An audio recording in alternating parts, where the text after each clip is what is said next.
I know you're ready to upload your file. We're really excited to print it. Before you hit upload, there's a couple things that you need to know. First, we need it in the right format. So Adobe Illustrator saved out as an AI file, or you can create it in COREL Draw and then save it as a PDF. Go to File, Publish a PDF. If you upload a PDF, it'll actually preview for you in the browser. Also, you can send us a PSD file out of Photoshop if you're using our Freedom Heat transfers and creating a full color image. Just make sure that your image is 300 dpi at the printing size. Secondly, we need you to set your artwork up at the size that you need it to print. So we print your file exactly as it is sized, so make sure your artboard and canvas and all the images are sized exactly how you want them to print. Third, all your fonts need to be converted to shapes or outlines or curves or rasterized.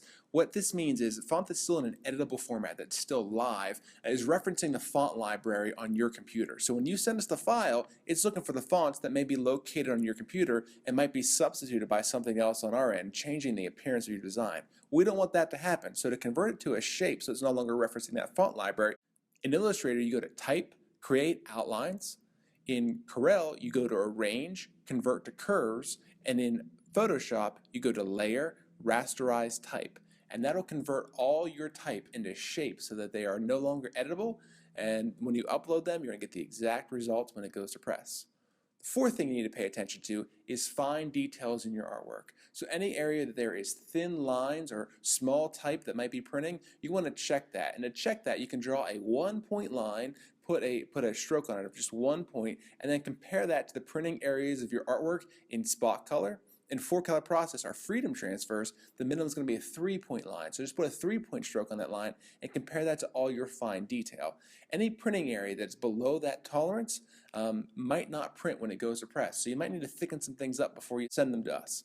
Likewise, any negative printing areas or non-printing areas where the shirt color is going to show through, those need to be 2 points thick. So draw a line, put a 2-point stroke on it, and compare that to the non-printing gaps, the small spaces in your design, to make sure that they're not too thin, that they won't close up when we actually print the design.